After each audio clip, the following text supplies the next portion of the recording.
பகவத்கீதையோட மாபெரும் ஆன்மீக பயணத்துல நாம இன்னைக்கு பார்க்க போற இந்த 13வது அத்தியாயமும் ஒரு மிகப்பெரிய நுழைவு வாயில். இதுவரைக்கும் நாம பார்த்த அத்தியாயங்கள்ல பக்தியையும் இறைவனோட விஸ்வரூபத்தையும் பத்தி ரொம்ப ஆழமா பார்த்தோம். இப்போ இந்த அத்தியாயத்துல இருந்துதான் ஞானகாண்டம் அப்படிங்கிற அந்த மாபெரும் அறிவு பகுதி ஆரம்பமாகுது. அதாவது இந்த உலகத்தோட யதார்த்தம் என்ன, நாம யாரு, நமக்கும் இயற்கைக்குமான சம்பந்தம் என்னங்கிற அந்த மகா தத்துவ முடிச்சுகளை கிருஷ்ணர் இங்க ரொம்ப துல்லியமா அவிழ்க்க போறாரு. குருக்ஷேத்திர போர்க்களத்துல அர்ஜுனனுக்கு தன் பக்தி மூலமா ஒரு பெரிய தெளிவு கிடைச்சிருந்தாலும் அவனோட புத்திக்குள்ள இப்போ சில மிக முக்கியமான வார்த்தைகளோட அசல் அர்த்தத்தை தெரிஞ்சுக்கணும்னு ஒரு பெரிய ஆவல் பெருக்குது. இந்த அத்தியாயத்தோட ஆரம்பத்துல அர்ஜுனன் ரொம்ப பக்குவமா ஒரு தெளிவான சீடனா தன் குருவாகிய கிருஷ்ணர் கிட்ட 6 கேள்விகளை கேட்கிறான். சில கீதை பதிப்புகள்ல இந்த முதல் ஸ்லோகம் அர்ஜுனனோட கேள்வியாகவே நேரடியாக தொடங்கும். அர்ஜுனன் கேட்கிற அந்த ஸ்லோகம் இதோ.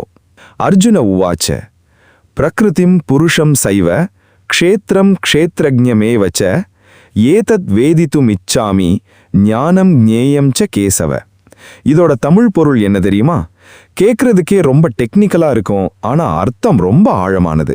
ஹே கேசவா, கிருஷ்ணா, பிரகிருதி, புருஷன், க்ஷேத்திரம், க்ஷேத்ரஜ்ஞன், ஞானம், ஞேயம் ஆகிய இந்த 6 சொற்களோட உண்மையான தத்துவார்த்த ரகசியத்தை நான் முழுசா கேட்டு தெரிஞ்சுக்க ஆசைப்படுறேன்.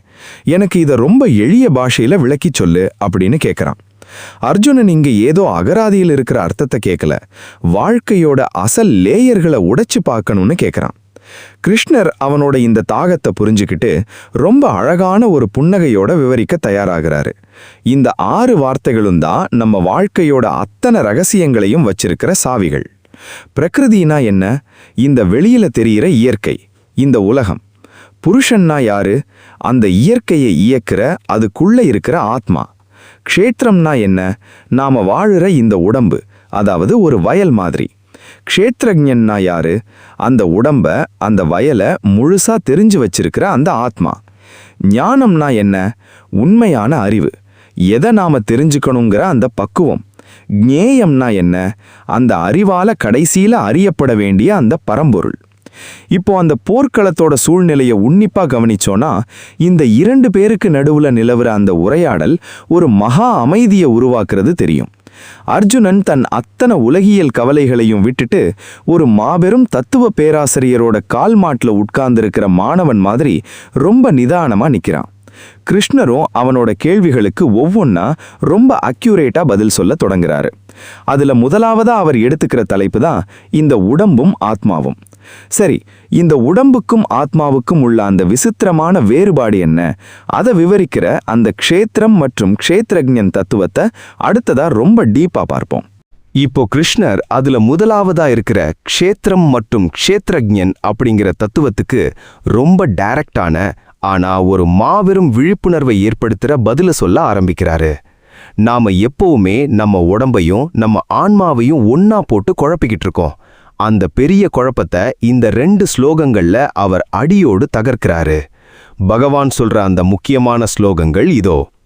ஸ்ரீ பகவான் உவாச்ச இதம் ஷரீரம் கௌந்தேய க்ஷேத்ரமித்யபிதீயதே ஏதத் யோ வேத்தி தம் பிராஹுஹு க்ஷேத்ரஜ்ஞ இதி தத்விதஹ க்ஷேத்ரஜ்ஞம் சாபி மாம் வித்தி சர்வக்ஷேத்ரேஷு பார்த்த க்ஷேத்ரக்ஷேத்ரஜ்ஞயோர் ஞானம் எத்தத் ஞானம் மதம் மம. இதோட தமிழ் பொருள் என்ன தெரியுமா? கேட்கும்போதே நம்ம அஸ்திவாரமே அதிரும். கௌந்தேயா, அர்ஜுனா, இந்த மனித உடம்பிற்கே இதுதான் க்ஷேத்திரம், அதாவது ஒரு வயல் அப்படின்னு சொல்லப்படுது. இந்த உடம்பை எவன் ஒருவன் இது எனக்கு வெளியே இருக்கு, நான் இது கிடையாது அப்படின்னு சாட்சியா நின்னு முழுசா அறிஞ்சு வச்சிருக்கானோ அவனைத்தான் ஞானிகள் க்ஷேத்ரஜ்ஞன், வயலை அறிபவன் அப்படின்னு சொல்றாங்க. மேலும் அர்ஜுனா, இந்த பிரபஞ்சத்தில் இருக்கிற அத்தனை உடம்புகள்லையும் இருக்கிற அந்த க்ஷேத்ரஜ்ஞன் வேற யாரும் இல்ல, அது நானேதான் அப்படின்னு உணர்ந்துக்கோ. இந்த உடம்ப பத்தியும் ஆத்மாவை பத்தியும் பிரிச்சு பார்க்கிற அந்த அறிவுதான் உண்மையான ஞானம்ங்கிறது என்னோட தீர்க்கமான முடிவு. இந்த தத்துவத்தை ரொம்ப நுணுக்கமா புரிஞ்சுக்கணும். கிருஷ்ணர் நம்ம உடம்ப ஒரு வயல் அப்படின்னு ஏன் சொல்றாரு? ஒரு விவசாயி தன் வயல்ல என்ன விதைய போடுறானோ அதுதான் அங்க முளைக்கும்.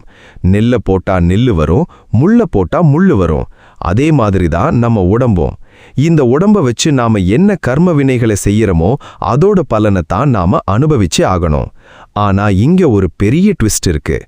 வயல் வேற, விவசாயி வேற இல்ல. விவசாயி எப்பவாவது நான் தான் இந்த வயல் அப்படின்னு சொல்லுவானா? சொல்ல மாட்டான். அதே மாதிரி தான் இந்த உடம்புக்குள்ள இருக்கிற ஆத்மாவாகிய நீ வேற, இந்த உடம்பு வேற. நாம ஏன் கஷ்டப்படுறோம், ஏன் பயப்படுறோம் தெரியுமா? இந்த வயலையே நாம் ஒன்னு நம்பிட்டு இருக்கிறது தான் காரணம். உடம்புக்கு ஒரு நோய் வந்தா எனக்கு நோய் வந்துடுச்சுன்னு அழுகிறோம். உடம்பு அழியும் போது நான் அழியறேன்னு பயப்படுறோம். ஆனா கிருஷ்ணர் சொல்றாரு, அர்ஜுனா, நீ இந்த வயல் கிடையாது. நீ இந்த வயல்ல வேலை செய்யற, இந்த வயலை வெளியே இருந்து கவனிக்கிற அந்த விவசாயி, அந்த ஆத்மா. இந்த தெளிவு வந்துட்டா உங்க வாழ்க்கையில இருக்கிற பாதி பயம் அப்படியே காணாம போயிடும். நீங்க உங்க உடம்ப ஒரு சாட்சியா நின்னு பார்க்க ஆரம்பிப்பீங்க. இந்த பிரபஞ்சத்துல இருக்கிற கோடிக்கணக்கான உயிர்கள்லையும் இருக்கிறது அந்த ஒரே ஒரு மகா ஆத்மா தான் அப்படின்னு புரியும்போது அங்க பிரிவினைக்கு இடமே இருக்காது. சரி, இந்த உடம்புங்கிற வயல் எதனால் ஆனது? இதுக்குள்ள இருக்கிற அந்த 24 கூறுகள் என்ன? நம்ம உடம்போட அனாட்டமிய கிருஷ்ணர் எப்படி தத்துவார்த்தமா பிரிக்கிறாரு? அத அடுத்ததா ரொம்ப ஆழமா பார்ப்போம்.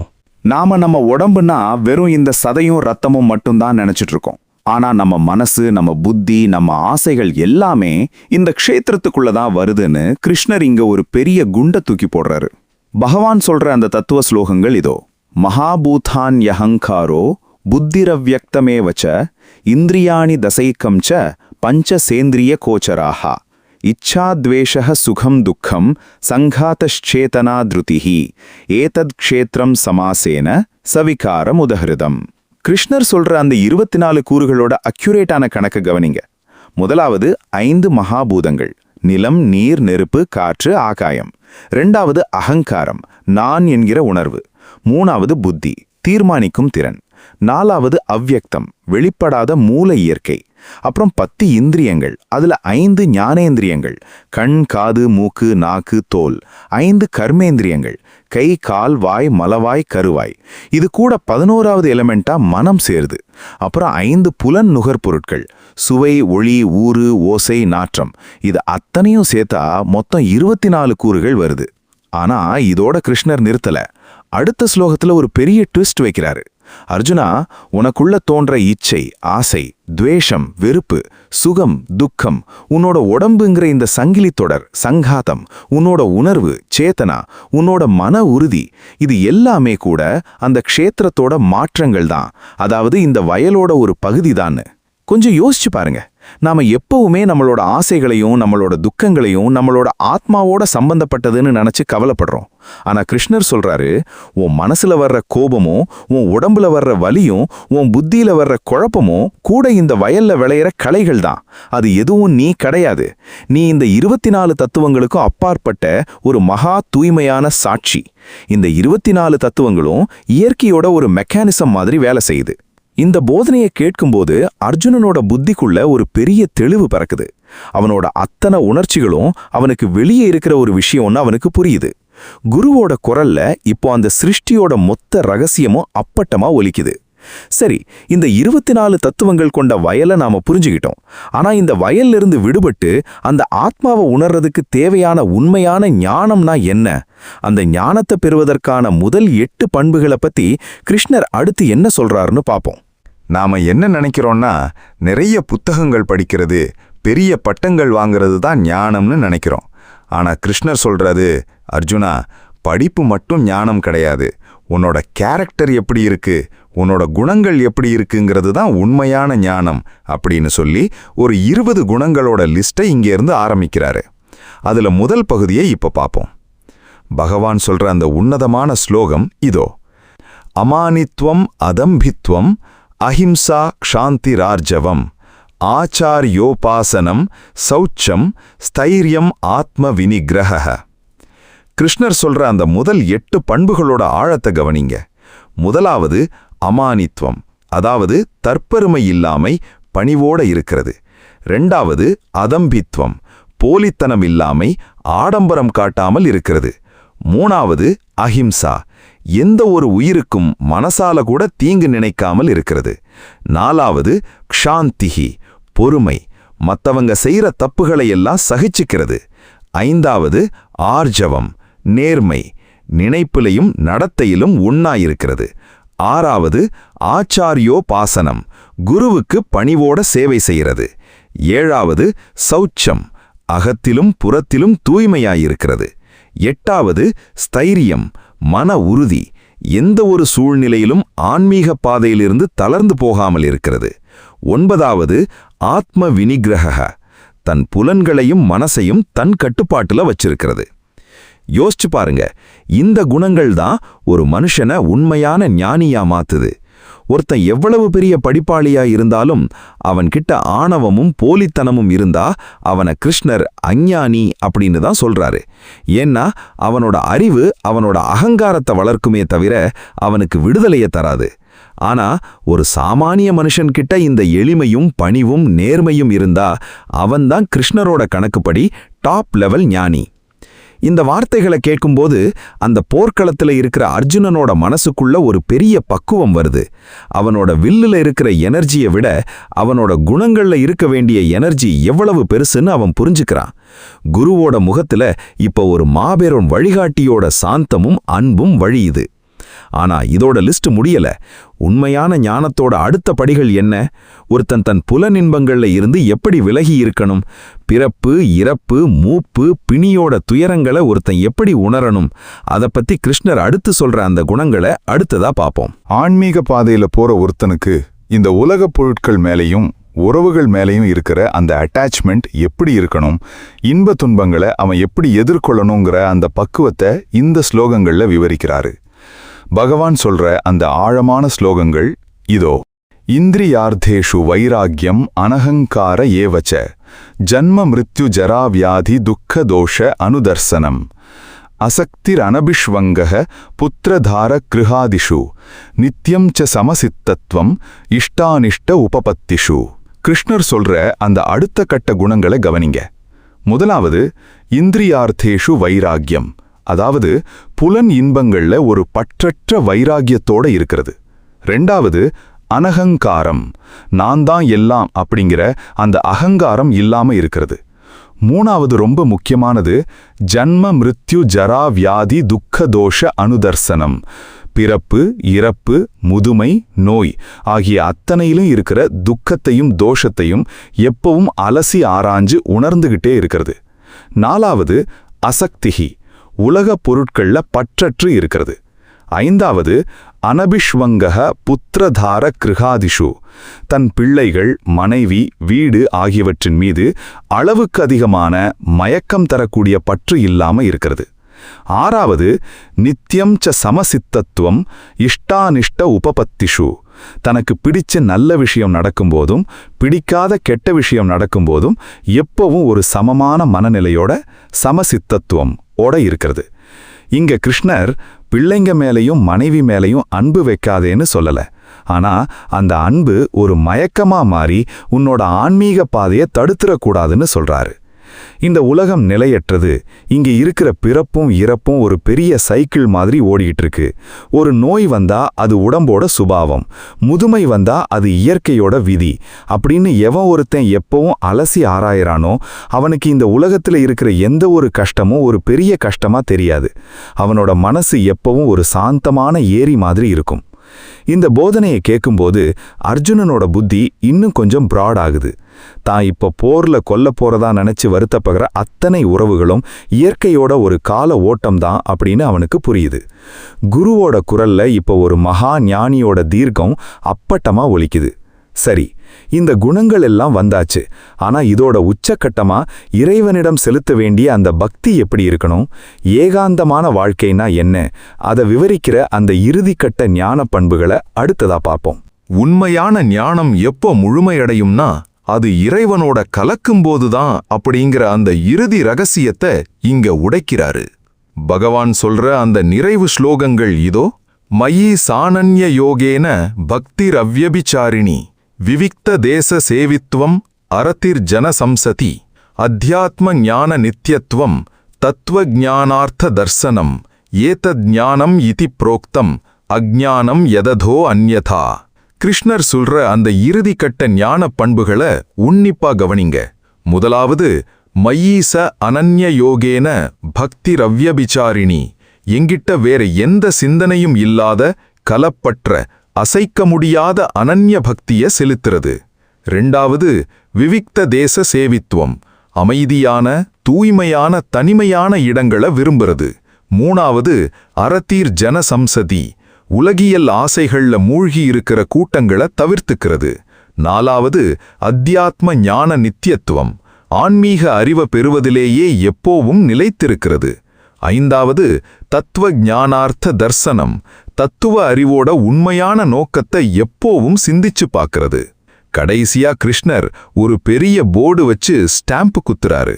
அர்ஜுனா, இதுவரைக்கும் நான் சொன்ன இந்த 20 குணங்கள் தான் உண்மையான ஞானம், ஏதத் ஞானம். இதுக்கு வெளியே இருக்கிற மற்ற எல்லாமே அஞ்ஞானம், அதாவது அறியாமை அப்படின்னு என்னோட கணக்கு. கொஞ்சம் யோசிச்சு பாருங்க. நாம எப்போவுமே உலகியல் கூட்டங்கள்ல அலையிறது, வெட்டி அரட்டை அடிக்கிறது தான் சந்தோஷம்னு நினைக்கிறோம். ஆனா கிருஷ்ணர் சொல்றாரு, ஒரு ஞானி தன் மனசை அமைதிப்படுத்துறதுக்காக தனிமையான இடங்களை தேடுவான்.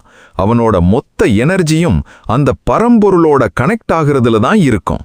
அவங்கிட்ட இருக்கிற அந்த பக்தி சும்மா ஏனோதானோன்னு வர்றதில்ல. அது எந்த சூழ்நிலையிலும் மாறாத ஒரு மகா பக்தி. இந்த 20 குணங்களும் யாருக்கிட்ட இருக்கோ அவனோட உள்ளத்துல ஞான விளக்கு எரிய ஆரம்பிச்சிடும். இந்த தெளிவை கேட்கும்போது அர்ஜுனனோட மனசுக்குள்ள ஒரு மாபெரும் நிசப்தம் வந்து சேருது. அவங்கிட்ட இருந்த அத்தனை அஞ்ஞானமும் குழப்பமும் இந்த 20 குணங்களோட விளக்கத்துல அப்படியே கரைஞ்சு போயிடுச்சு. குருவோட முகம் இப்போ ஒரு மாபெரும் பேரொழியோட பிரகாசிக்குது. சரி, இந்த ஞான குணங்கள் மூலமா நாம கடைசியில எதைத்தான் அறிய போறோம்? அந்த அறியப்பட வேண்டிய ஞேயம் அப்படிங்கிற பரம்பொருளோட மர்மம் என்ன? அவரோட உலகளாவிய வடிவம் எப்படிப்பட்டது? அதை அடுத்ததா ரொம்ப ஆழமா பார்ப்போம். ஞேயம்னா அறியப்பட வேண்டிய பொருள். அதாவது நாம இவ்வளவு கஷ்டப்பட்டு அந்த 20 ஞான குணங்களை வளர்த்துக்கிட்டு கடைசில எதை போய் அடைய போறோம்? அந்த பரம்பொருளோட மர்மம் என்ன? அவரோட பிரம்மாண்டமான வடிவம் எப்படிப்பட்டதுங்கிறத இந்த ஸ்லோகங்கள்ல விவரிக்கிறாரு. பகவான் சொல்ற அந்த அண்ட சராசர ஸ்லோகங்கள் இதோ. ஞேயம் யத் தத் பிரவக்ஷ்யாமி யத் ஞாத்வாமிருதம் அஸ்னுதே அநாதிமத் பரம் பிரம்ம ந சத்தன் நாசதுச்யதே சர்வதः பாணிபாதம் தத் சர்வதோக்ஷி ஸ்திரோ முகம் சர்வதः ஸ்ருதிமல்லோகே சர்வம் ஆவ்ருத்ய திஷ்டதி. இதோட அர்த்தத்தை கேட்டா நமக்கு அப்படியே மெய் சிலிர்க்கும்.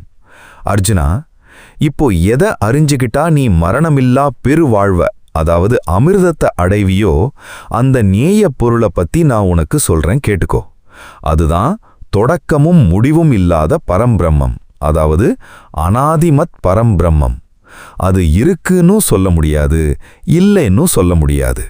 அதுக்கு எல்லா திசைகள்லையும் கைகள் இருக்கு, கால்கள் இருக்கு, கண்கள் இருக்கு, தலைகள் இருக்கு, முகங்கள் இருக்கு, காதுகள் இருக்கு. இந்த உலகத்துல எல்லாத்தையும் அது அப்படியே சூழ்ந்து வச்சிட்டு இருக்கு. கிருஷ்ணர் இங்க மறுபடியும் தன்னோட விஸ்வரூப தத்துவத்தை வார்த்தைகளால கொண்டு வர்றாரு. அந்த பரம்பொருளுக்கு எல்லைகளே கிடையாது. அவர் எல்லா புலன்களோட குணங்களையும் அறியறாரு. ஆனா அவருக்கு புலன்கள் கிடையாது. அவர் எதோடையும் ஒட்டாம பற்றற்று இருக்காரு. ஆனா எல்லாத்தையும் அவர்தான் தாங்கிட்டு இருக்காரு. அவர் குணங்களுக்கு அப்பாற்பட்டவர், அதாவது நிர்குணர். ஆனா அத்தனை குணங்களையும் அனுபவிப்பவரும் அவர்தான். அவர் எல்லா உயிர்களுக்கும் வெளியேயும் இருக்காரு, உள்ளேயும் இருக்காரு. அவர் அசையாதவர். ஆனா அவர்தான் அத்தனையையும் அசைக்கிறாரு. அவர் ரொம்ப தூரத்திலையும் இருக்காரு, நமக்கு மிக மிக அருகிலேயும் இருக்காரு. அவர் பிரிக்க முடியாத ஒரு மகாசக்தி. ஆனா எல்லா உயிர்கள்லையும் தனித்தனியா பிரிஞ்சிருக்கிறது மாதிரி காட்சியளிக்கிறாரு. அவர்தான் எல்லாத்தையும் படைக்கிறவர், காப்பவர், அழிக்கிறவர். இந்த பிரம்மாண்டமான தத்துவத்தை கேட்கும்போது அந்த போர்க்களத்துல நிக்கிற அர்ஜுனனோட புத்தி அப்படியே ஸ்தம்பிச்சு போய் நிக்குது. தான் தேடுற அந்த பரம்பொருள் எங்கேயோ தூரத்துல இல்ல, தன் கண்ணு முன்னாடியே எல்லாத்துலயும் நிறைஞ்சிருக்காருன்னு அவன் உணர்றான். குருவோட குரல்ல இப்போ அந்த அண்ட சராசரத்தோட அதிரடி கம்பீரம் ஒலிக்குது. சரி, இந்த பரம்பொருளோட சக்தியும் இந்த இயற்கையும் சேர்ந்து எப்படி இந்த உலகத்தை இயக்குது? அந்த பிரகிருதி மற்றும் புருஷன் தத்துவத்தோட பின்னணி என்ன? அதை அடுத்ததா ரொம்ப நுணுக்கமா பார்ப்போம். இப்போ கிருஷ்ணர் அர்ஜுனனோட கேள்விகள்ல விடுபட்ட அந்த பிரகிருதி மற்றும் புருஷன் அப்படிங்கிற மாபெரும் சிருஷ்டி ரகசியத்தை விளக்க ஆரம்பிக்கிறாரு. இந்த உலகத்துல நடக்கிற மாற்றங்களுக்கும் நம்ம உடம்புல நடக்கிற செயல்களுக்கும் யாரு காரணம்? நமக்குள் இருக்கிற ஆத்மா எப்படி இதையெல்லாம் கவனிக்குதுங்கிற அந்த மர்மமான முடிச்சை இங்க அவிழ்க்கிறாரு. பகவான் சொல்ற அந்த தத்துவ ஸ்லோகங்கள் இதோ: பிரகிருதிம் புருஷம் சைவ வித்ய அநாதி உபாவபி விகாரான்ஸ்ச குணான்ஸ்சைவ வித்தி பிரகிருதி சம்பவான். இதோட ஆழமான பொருள் என்னன்னா, அர்ஜுனா, பிரகிருதி அதாவது இயற்கை மற்றும் புருஷன் ஆத்மா ஆகிய இந்த ரெண்டுமே ஆரம்பம் இல்லாதவை, அனாதி அப்படின்னு உணர்ந்துக்கோ. இந்த உடம்புல ஏற்படுற மாற்றங்களும் குணங்களும் இந்த பிரகிருத்தியிலிருந்து தான் பிறக்குது. செயல்களையும் அதுக்கான கருவிகளையும் உருவாக்குறதுக்கு இந்த பிரகிருதி தான் காரணம் அப்படின்னு சொல்லப்படுது. ஆனா அந்த செயல்களால வர்ற இன்ப துன்பங்களை அனுபவிக்கிறதுக்கு இந்த புருஷன்தான் காரணம். இத ரொம்ப உன்னிப்பா கவனிச்சு புரிஞ்சுக்கணும். பிரகிருத்தினா இந்த ஜட இயற்கை, நம்ம உடம்பு, நம்ம புலன்கள். புருஷன்னா நமக்குள்ள உட்கார்ந்திருக்கிற அந்த ஜீவ ஆத்மா. இந்த உடம்புல நடக்கிற அத்தனை வேலைகளையும் அத்தனை மாற்றங்களையும் இந்த இயற்கை தான் செய்யுது. ஆனா அந்த செயல்கள் மூலமா வர்ற சுகத்தையும் துன்பத்தையும் தனதான் நினைச்சு இந்த ஆத்மா அனுபவிக்குது. ஏன் அப்படி அனுபவிக்குது தெரியுமா? ஏன்னா அது இந்த பிரகிருத்தியோட குணங்கள்ல மாட்டிக்கிட்டு இருக்கு. புருஷக பிரகிருதிஸ்தோஹி. அது எப்போ இந்த குணங்களோட கனெக்ட் ஆகிறத விட்டுட்டு ஒரு சாட்சியா மாறுதோ அப்போ அது உபத்ரஷ்டா, அதாவது மேற்பார்வையாளர், அனுமந்தா, அனுமதி அளிப்பவர், மகேஸ்வரன் அப்படிங்கிற பரமாத்மாவோட தன்மையை அடையுது. நாம ஏன் இந்த உலகத்துல மாட்டி தவிக்கிறோம்னா, இந்த உடம்பு செய்யற வேலைகளுக்கெல்லாம் நான் தான் காரணம்னு நினைச்சு அதோட இன்ப துன்பங்கள்ல நாம மாட்டிக்கிறோம். ஆனா உண்மை என்னன்னா, ஆத்மா எதையும் செய்யறதில்ல, அது வெறும் சாட்சிதான். செயல்கள் எல்லாம் இயற்கையோட மெக்கானிசம்ல நடக்குது. இந்த தெளிவை கேட்கும்போது அர்ஜுனனுக்குள்ள ஒரு மாபெரும் விடுதலை உணர்வு பிறக்குது. அவனோட கவலைகள் எல்லாம் காணாம போகுது. குருவோட முகம் இப்போ ஒரு மாபெரும் சிருஷ்டிகர்த்தாவோட கம்பீரத்தோட இருக்கு. சரி, இந்த உன்னதமான உண்மைய, இந்த இறைவனை ஒருத்தன் தான் வாழ்க்கையில எப்படித்தான் உணர்றது? அதுக்கு இருக்கிற அந்த 4 முக்கிய வழிகள் என்ன? அதை பத்தி கிருஷ்ணர் அடுத்து என்ன சொல்றாருன்னு பாப்போம். இவ்வளவு நேரம் சொன்ன இந்த ஆத்ம ஞானத்தை, இந்த உடம்புக்கும் ஆத்மாவுக்குமான வேறுபாட்டை ஒரு மனுஷன் தான் வாழ்க்கையில எப்படித்தான் பிராக்டிக்கலா உணர்றது? அதுக்கு இந்த உலகத்தில் இருக்கிற 4 விதமான மனிதர்களோட மனநிலைக்கு ஏத்த மாதிரி 4 உன்னதமான வழிகளை இங்க விவரிக்கிறாரு. பகவான் சொல்ற அந்த வழிகாட்டுதல் ஸ்லோகங்கள் இதோ: தியானேன ஆத்மனி பஸ்யந்தி கேச்சிதாத்மானம் ஆத்மனா அந்யே சாங்கியேன யோகேன கர்மயோகேன சாபரே அந்யே த்வேவமஜானந்தஹ ஸ்ருத்வா அந்யேப்ய உபாசதே தேபி சாதி தரந்தியேவ மிருத்யும் ஸ்ருதிபராயணாக. கிருஷ்ணர் காட்டுற அந்த 4 வழிகளையும் உன்னிப்பா கவனிங்க. முதலாவது வழி தியானேன ஆத்மனி பஸ்யந்தி. சிலர் தங்களோட தூய்மையான மனசால கண்ணை மூடி தியானம் பண்றது மூலமா தனக்குள்ள இருக்கிற அந்த ஆத்மாவை நேரடியா தரிசிக்கிறாங்க. தியான யோகம். 2வது வழி சாங்கியேன யோகேன. இன்னும் சிலர் தத்துவ அறிவால இது உடம்பு, இது ஆத்மா அப்படின்னு ஒவ்வொன்னா அலசி ஆராய்ஞ்சு லாஜிக்கா அந்த உண்மையை உணர்றாங்க. ஞான யோகம்.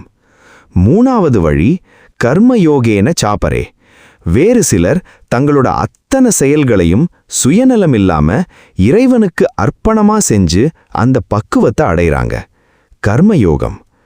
ஆனா இங்க 4வது ஒரு சூப்பரான வழியை கிருஷ்ணர் கொடுக்கிறாரு. அர்ஜுனா, இந்த தியானமோ ஞானமோ கர்மாவோ எதுவுமே தெரியாத சில சாதாரண சாமானிய மனுஷங்க இருக்காங்க. அவங்க என்ன பண்றாங்கன்னா, ஸ்ருத்வா அந்யேப்ய உபாசதே, பெரிய பெரிய மகான்களும் குருமார்களும் சொல்ற உபதேசங்களை ரொம்ப நம்பிக்கையோட காதல கேட்டு ஸ்ருதிபராயணாகா அதை அப்படியே பின்தொடர்ந்து பக்தி பண்றாங்க. அப்படிப்பட்டவங்களும் கூட இந்த மகா மரண வடிவிலான சம்சாரக் கடலை ரொம்ப அசால்ட்டா தாண்டிடுவாங்க. இது எவ்வளவு பெரிய மாபெரும் ஆசுவாசம் பாருங்க. ஆன்மீகம்ங்கிறது ஏதோ பெரிய படிப்பாளிக்கோ இல்ல தபசிக்கோ மட்டுமானதில்ல. ஒரு சாதாரண மனுஷன் தூய்மையான அன்போட பெரியவங்க சொல்ற நல்ல விஷயங்களை கேட்டு அதன்படி வாழ்ந்தா கூட போதும், அவனுக்கும் அந்த மகா முக்தி கிடைச்சிடும் அப்படின்னு கிருஷ்ணர் இங்க அசைக்க முடியாத அஷ்யூரன்ஸ் கொடுக்கறாரு. இந்த வார்த்தைகளை கேட்கும்போது அர்ஜுனனோட மனசுக்குள்ள ஒரு மாபெரும் நிம்மதி வருது. குருவோட குரல்ல இப்போ அத்தனை உயிர்கள் மேலையும் இருக்கிற அந்த எல்லையற்ற கருணை அப்பட்டமா தெரியுது. சரி, இப்போ அத்தியாயத்தோட கிளைமேக்ஸுக்கு வர்றோம். இந்த க்ஷேத்ரஜ்ஞ விபாக யோகத்தோட இறுதிச் செய்தி என்ன? அந்த ஞானக்கண் மூலமா ஒருத்தன் எப்படி இறுதி விடுதலை அடைய முடியும்? அதை இறுதி பாகத்துல ரொம்ப பவர்ஃபுல்லா பார்ப்போம். நாம இப்போ பகவத்கீதையோட இந்த 13வது அத்தியாயத்தோட சிகரத்துக்கு வந்துட்டோம். அர்ஜுனன் கேட்ட அத்தனை கேள்விகளுக்கும் பிரகிருதி, புருஷன், க்ஷேத்திரம், க்ஷேத்ரஜ்ஞன்னு அத்தனைக்கும் கிருஷ்ணர் ரொம்ப துல்லியமா பதில் சொல்லி முடிச்சிட்டு இப்போ இந்த அத்தியாயத்தோட சாராம்சத்தை, அந்த ஞானக்கண், ஞான சக்ஷு பார்வைய இங்க நமக்கு கொடுக்க போறாரு. இதை யார் ஒருத்தன் முழுசா உள்வாங்கிறானோ அவனோட வாழ்க்கையில இருக்கிற அத்தனை இருட்டும் அப்படியே விலகிடும். பகவான் சொல்ற அந்த இறுதிக்கட்ட ஸ்லோகங்கள் இதோ. யதா பூத பிருத்தக்பாவம் ஏகஸ்தமனு பஷ்யதி ததேவச்ச விஸ்தாரம் பிரம்ம சம்பத்யதே ததா க்ஷேத்ரஜ்ஞயோரவமந்தரம் ஞான சக்ஷுஷா பூத பிரகிருதி மோக்ஷம் ச ஏ விதுர் யாந்தி தே பரம். இதோட தமிழ் பொருள் என்ன தெரியுமா? கேட்கும்போதே நம்ம ஆன்மா அப்படியே ஒரு உன்னதமான விடுதலைக்குள்ள பிரவேசிக்கும். அர்ஜுனா, இந்த உலகத்தில் இருக்கிற விதவிதமான உயிரினங்கள் எல்லாம் தனித்தனியா பிரிஞ்சு கிடக்கிற மாதிரி தெரிஞ்சாலும் அது எல்லாமே அந்த ஒரே ஒரு பரம்பொருள் கிட்ட தான் நிலைச்சிருக்கு. அவர்கிட்ட இருந்து தான் எல்லாம் விரிவடையுதுன்னு எப்போ ஒருத்தன் பார்க்கறானோ அப்போ அவன் பிரம்ம நிலையை அடைஞ்சிடுறான். யார் ஒருத்தன் தன்னோட ஞான கண் மூலமா, ஞான சக்ஷுஷா மூலமா இந்த உடம்புக்கும் க்ஷேத்திரத்துக்கும் ஆத்மாவுக்கும் நடுவுல இருக்கிற வித்தியாசத்தை அக்யூரேட்டா உணர்றானோ, மேலும் இந்த இயற்கையோட பிடி, பிரகிருதியோட பிடியிலிருந்து எப்படி விடுபடுறதுங்கிற ரகசியத்தை தெரிஞ்சுக்கிறானோ அவன்தான் அந்த மாபெரும் பரம்பொருளை போய் அடையிறான். கிருஷ்ணர் இங்க ஒரு சூப்பரான உதாரணம் சொல்றாரு. அர்ஜுனா, ஆகாயம் எங்கும் நிறைஞ்சிருக்கு, ஆனா அது எதோடையாவது ஒட்டுதா? இல்ல. அதே மாதிரிதான் ஆத்மா இந்த உடம்பு முழுக்க இருந்தாலும் உடம்போட கரைகள் எதுவும் அதுல ஒட்டாது. ஒரே ஒரு சூரியன் தான் இந்த மொத்த உலகத்துக்கும் வெளிச்சம் கொடுக்குது.